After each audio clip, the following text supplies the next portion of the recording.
Praise the lord. ఈరోజు మన వాక్య ధ్యానం కోసం రోమీలకు రాసిన పత్రిక 8వ అధ్యాయం 28వ వచనం నేను చదువుతున్నాను. చూడండి.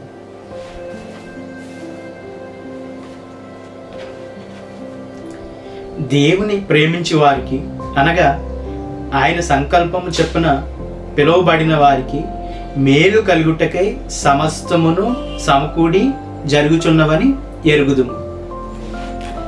ఇక్కడ ఏమన్నా దేవుని ప్రేమించు వారికి అనగా ఆయన సంకల్పం చెప్పిన పిలువబడిన వారికి సమస్తము సమకూడి మేలు కొరకు జరుగుతాయి. అంటే దీని అర్థం ఏంటంటే మనం దేవుని ప్రేమించినట్లయితే, లేదంటే ఒకవేళ మనం ఆయన సంకల్పం చెప్పిన మనం పిలువబడిన వారమైతే, సో ఏంటంటే సమస్తము అంటే అది మేలుకరమైన విషయమా కీడుకరమైన విషయమా, సమస్త విషయాలు కూడా అవన్నీ సమకూడి మన మేలుకే జరుగుతాయి. అంటే కొన్నిసార్లు మనకి చెడు విషయాలు మన జీవితంలో జరగవచ్చు, మంచి విషయాలు మన జీవితంలో జరగవచ్చు. అయితే చెడు విషయాలు దేవుడి నుంచి వచ్చినవి కాదు. సో కొన్ని అపవాది కూడా మనకి ఆపదలు తలపెట్టవచ్చు. అపవాది కూడా మన నాశనం కొరకు కొన్ని విషయాలు చేయొచ్చు.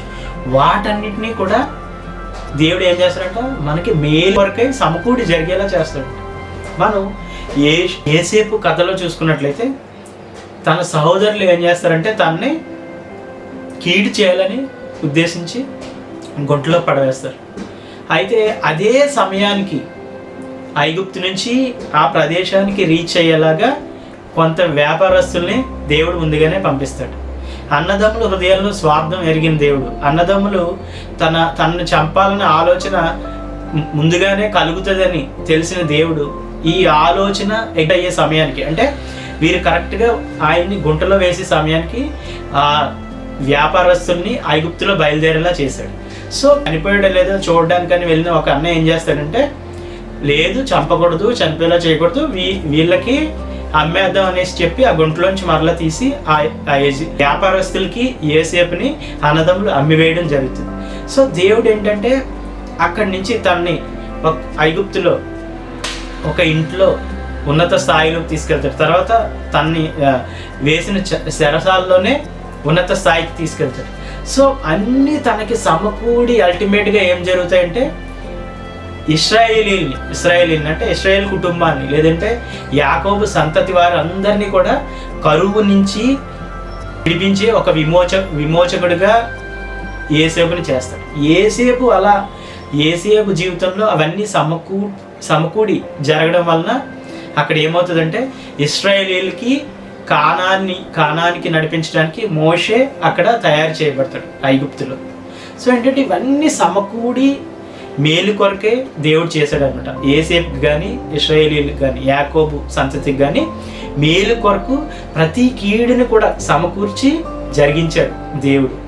సో ఆదికాండము 50వ అధ్యాయం 20వ వచనం, మీరు నాకు కీడు చేయని ఉద్దేశించితిరి కానీ నేటి దినమున జరుగుచున్నట్లు అనగా బహు ప్రజలను బ్రతికించినట్లుగా అది మేలుకే దేవుడు ఉద్దేశించాడు. సో దేవుడు ఏంటంటే అది సమకూడి అనేక జన్మలను కాపాడడానికి మేలుకరమైన ఒక ప్రక్రియ దేవుడు చేశాడు అనమాట ఆ యోసేపుకి తలపెట్టిన కీడుని. అలాగే మన జీవితంలో కూడా దేవుడు ఏంటంటే మనం నీతిగా ఉన్నప్పుడంట మనకు మంచినే ఇస్తాడంట, రివార్డ్గా మంచిని ఇస్తాడంట. ఒకసారి సామెతలు 13వ అధ్యాయం 21వ వచనం నేను చదువుతున్నాను చూడండి. కీడు పాపులను తరుమును, నీతిమంతులకు మేలు ప్రతిఫలముగా వచ్చింది. కీడు ఏం చేస్తుందంట, పాపుల్ని తరుముతుందంట. అయితే నీతిగా ప్రవర్తించే వారికి మేలే ప్రతిఫలంగా వస్తుందంట. అంటే దీని ఉద్దేశం ఏంటంటే మనం పాపులమైతే, ఎక్కువ పాపంలో బ్రతుకుతూ ఉన్నట్లయితే కీడుగానే మనల్ని తరుముతూ ఉంటుంది. అలాగే మనం నీతి చేసినట్లయితే మనకు వచ్చే కీడు కూడా ఏం చేయబడుతుందంటే సమకూర్చి దేవుడు మేలు కొలము సమకూర్చి జరిగిస్తాడు. మనకి ప్రతిఫలంగా ఏం చేస్తాడంటే మేలు ఇస్తాడు. ఈ వాక్యం అర్థం అది. ఒకసారి నేను మరలా చదువుతున్నాను చూడండి. కీడు పాపులను తరుమును, నీతిమంతులకు మేలు ప్రతిఫలముగా వచ్చింది. సో నీతితులకైతే ఏం జరుగుతుందంటే మేలైనా కీడైనా వారికి సమస్తము సమకూడి మేలు కొరకే జరుగుతాయి. అదే పాపులకైతే కీడు లేదంటే ఏం చేస్తుందంటే వారిని వెంబడిస్తుందంట. వారికి అదే కీడు పాపులను తరుము. సో ఏంటంటే మన నీతి ప్రవర్తన గలవారం అయితే మనకి సమస్తము కూడా మనకి సమకూడి మేలు కొరకే జరుగుతుంది.